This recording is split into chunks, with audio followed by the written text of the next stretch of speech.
So guys, there have been this allegation of bribery, from INEC and Tinubu's camp, to influence the tribunal. And I just want to use this opportunity to say that fellow Nigerians, don't overlook information like this. Don't overlook them, because this was how we took INEC for everything they told us. We overbelieved them, not knowing that they had another plan. So guys, when information like these are released, please, let's take our time to study it and also make some research, and also be vigilant. Very important for us to be vigilant, because we know that these politicians are so desperate. I mean, they are so desperate to retain power or to get into power. So guys, we are going to resist them at all costs. So just take a look at this video. Please don't forget to subscribe to my channel, turn on the notification bell. Please give this video a like so that YouTube can recommend it to others, and let me know what you think in the comment section below. Thank you. Thank you very sincerely for your cooperation and for the services that you render to our country. Because it's not just your institution, but for the country and for our democracy.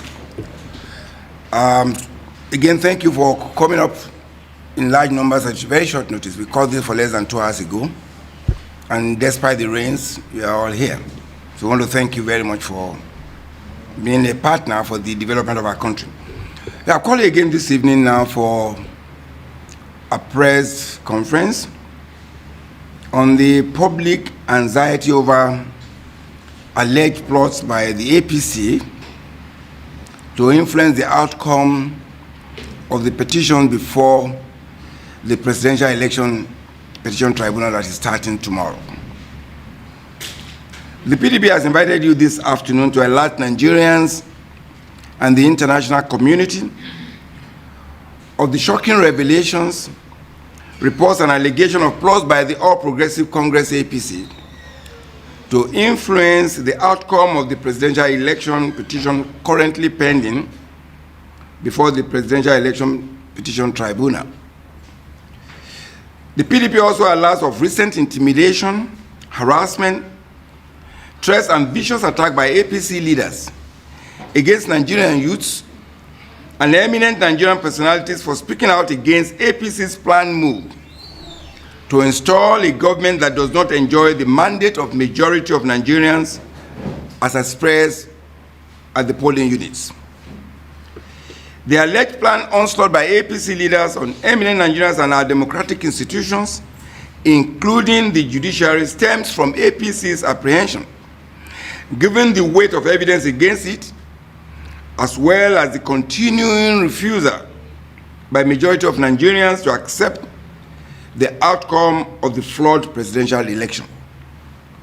There are apprehensions in the public space having regards to the reputation of certain individuals within the highest level of the APC who have demonstrated capacity and proclivity to compromise democratic institutions in our country.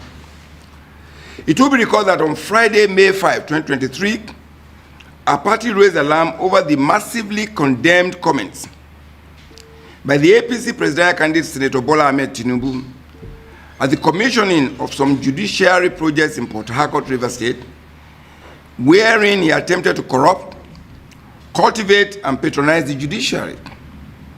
More alarming are allegations in the public space of attempts by certain APC leaders to compromise the judiciary with heavy financial inducement and to orchestrate trump-up allegations of impropriety against judicial officers. The PDP calls on the APC and its leaders to immediately come clean and publicly address Nigerians and the world on these disturbing allegations and revelations which are already in the public domain. Further to these provocative results by the APC and its leaders to threaten Nigerians with treason for speaking out against the manipulations of our democratic processes by the APC. For emphasis, majority of Nigerians are insisting on the review of the February 25, 2023 presidential election because it was marred by widespread manipulations, open alteration of genuine results, from the polling units, allocation of fictitious figures to the APC, and brazen violation of the provisions of the Constitution of the Federal Republic of Nigeria in 1999 as amended, the Electoral Act 2022, as well as INEC manual and guideline by INEC itself in its declaration of a winner of the election. The bizarre response by INEC, which is an umpire that ought to be independent, to the petition of the PDP and our candidate Atiku Abubakar, requesting for the dismissal of our petition, is further evidence of the complicity, corruption, and compromise of INEC by the APC. I need to emphasize here, INEC in its response to our petition actually went to the fray as a party. They're supposed to be independent, they are an arbiter, but going ahead to say dismiss the petition, it's like akin to a football match where a referee has blown a penalty and is subject to a VAR review, and the referee is saying, don't mind the people complaining, it's a goal because I've blown so. That's what INEC is trying to do. It is instructive for INEC and the APC to note that the tribunal hearing is part of the electoral process. The APC and INEC are therefore advised to halt further steps to hinder the ability of the Presidential Election Petition Tribunal to dispense justice in the matter in accordance with the law. The PDP therefore restates its call on the judiciary to resist and insulate itself from the alleged and reported antics of the APC in the discharge of its constitutional duties as independent and impartial arbiter in the pending petition before the Presidential Election Petition Tribunal. It is imperative to say that the reckless violation by INEC of the Constitution of the Federal Republic of Nigeria 1999 as amended, the Electoral Act 2022, INEC guidelines and manual in the 2023 presidential election portend grave consequences to our country and political stability as a country. The only way to guarantee peace, unity, and stability of our nation is to uphold the will of the people as expressed at the polling units in the February 25, 2023 presidential election. And the PDP is confident in the ability of the judiciary to discharge its constitutional duties in this regard independently. I thank you very much for listening. God bless Nigeria. So guys, many Nigerians have lent their voices, in calling on our judiciary to allow the court sessions to be televised, because Nigerians want to see what is happening in the courtroom, even from the comforts of their homes. People want to know, how our judges are going to handle all these petitions that are before them. People want to see everything that is going to happen in the courtroom. And so, guys, people are calling on a live broadcast, during the court hearings. People want to see how the judges are going to handle all this matter before them. And what do you think? Don't you think that is a good idea? Please just watch this video.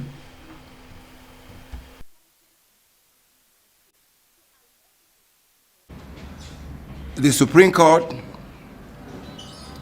gave a very wonderful judgment with respect to the governorship election contest in Osun State. We want to, as a party, commend the Supreme Court for the courage and for restoring the confidence of the Nigerian people in the judiciary, particularly as it relates to Osun State governorship election, in upholding the will of the Osun State people. We want to use this opportunity to congratulate Governor Adeleke Ademola, and want to commend him to continue to do that which the Osun State people wanted him to, which is pursuing the policies and the programs of the PDP, which is life-lifting for the people of Osun State. Now this afternoon, I'm addressing you with respect to the events at the Court of Appeal today at the Presidential Election Petition Court. I have indicated to you previously that there will be a constant engagement with the proceedings at the court in line with our own processes as a party that believes that the people have the right to know. And so we can be having this interaction from time to time as the proceeding continues. So today we have a media interaction on the pre-hearing session on the Presidential Election Petition Court. Today, Tuesday, 9 May 2023. And we are saying here that we want the whole world to know that we have a watertight case, incontrovertible evidence, and the PDP says the request for live broadcast of proceedings is in the interest of openness. The People's Democratic Party, the PDP, and its candidate, Atiku Abubakar, appreciates Nigerians, the media, civil society, and all lovers of democracy for their solidarity and support in the bid by the PDP to retrieve the presidential mandate freely given to our party at the February 25, 2023 presidential election, but which was brazenly stolen by the APC, aided by INEC.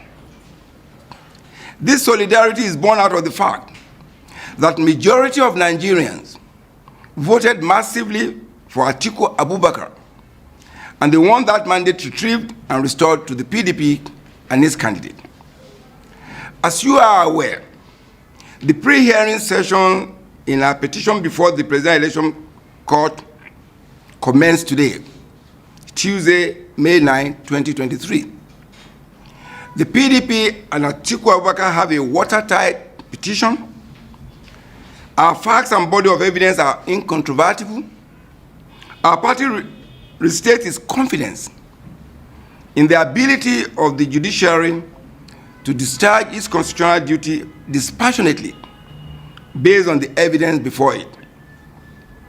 At the pre-hearing session today, our legal team announced the filing of a motion on notice before the Presidential Election Petition Court requesting for a live broadcast of the proceedings of the court. This application, which is innocuous, is in the interest of openness, which is an essential ingredient of participatory democracy, especially as Nigerians are desirous of being directly involved at every stage of the electoral process. The PDP therefore calls on Nigerians to remain at alert, be informed, and law-abiding as we commence this crucial phase in the quest to rescue, rebuild, and redirect our nation from the misrule of the APC. I thank you all for coming at short notice, and God bless Nigeria. We're only making reference to what transpired in court today. There wasn't a commentary on the court case. You rightly said that, of course, I won't be part, and our party has never been part of anything that will be sub judice. If anything, is the other party that have been involved in that, and we have drawn attention to that. What happened in the court today was that in the interest of openness, the PDP filed a motion on notice to the court for a live telecast. And I don't think that is inconsistent. In any event, in the democracy, the openness of any process is what determines the level of credibility and integrity that is placed on that process. And in any event, what we are asking for is consistent with what the Electoral Act provided for. That's why INEC, in its processes throughout the election, you will recall that the collation, the announcement, the declaration were done on live television. And the election petition tribunal or court is part of an electoral process. The electoral process is not just the election and you vote and it's counted and announced. No, it actually starts. That's why you have pre-election matters, election matters, and post-election. The pre-election are the one that the parties, internal democracy, whether you have people contesting within a party that INEC equally supervise, because they need it to be open. So the major request there to say, look, we want it to be open, we want Nigerians to participate, to see the proceeding and know that yes, it was open, and of course, it actually will insulate anybody making comments that are derogatory to the court, because they're part of it, they saw it. So it is not inconsistent with what the law requires, which is, and what the practice that INEC has started. So if INEC has been operating in the open, in part of the process of pre-election, the election proper in the announcement, of course, the court proceeding as part of an election process. So, and the challenge we had, we probably won't be in the petition today if INEC, for instance, had done the right thing by making all the procedures and all the processes open. They were open to the point of the voting, open to the point of counting, then at the point of transmitting, which is supposed to be open as well, they went mute and they shut down their systems. And this is the point. We're saying, make all the process. If INEC has been open, if they are transmitted result directly as required by law and by their own guidelines, perhaps there won't be petitions in the court today, because it will have been the process will have been transparent, it will have been open, and people will be satisfied that yes, INEC has done it openly. They have declared the results as transparently as possible, and then of course, perhaps, just perhaps, we won't be in this new stage of the tribunal or the court processes with the election petition probably will be unnecessary, and so that's why it's important that Nigerians will be interested. In the closing, we said that Nigerians should be alert. They should be informed. When people are not informed, then you create room for rumor. People will not say they will have their own version. But if you say it, and I saw it, and anybody can say it, of course, the opportunity for you to begin to create lies and have fake news around will not be there. So that's explain why we are asking for that. And of course, it's left for the court to decide. It's discretionary. We know that as a lawyer. I know that is a discretionary request. It is for the judgment of the court to decide one way or the other. But of course, we think it's important for Nigerians to know what we requested for. And I think it's in line with the procedure for us as a party to let Nigerians know what we're asking for and why we're asking for it. So, would it be that by any chance you are expressing some fear that if this procedure is not adopted, there may be some hands that, like monkey hands, going into the system? That is your word, not mine. Yes. Yes, sir. So guys, we don't even know what these our politicians are hiding. We don't know what they are hiding. They should come forth with clean hands, as in they should allow the court sessions to be televised. People want to see these things from the comfort of their homes. People want to see what is happening in the courtroom. People want to know, how the judges are going to handle these matters. People really want to be a part of what is going to happen in the courtroom. So guys, that is my own opinion. I don't know what you think about this. Please drop it in the comment section below. Please don't forget to subscribe to my channel, turn on the notification bell. Please give this video a like so that YouTube can recommend it to others, and let me know what you think in the comment section below. Thank you.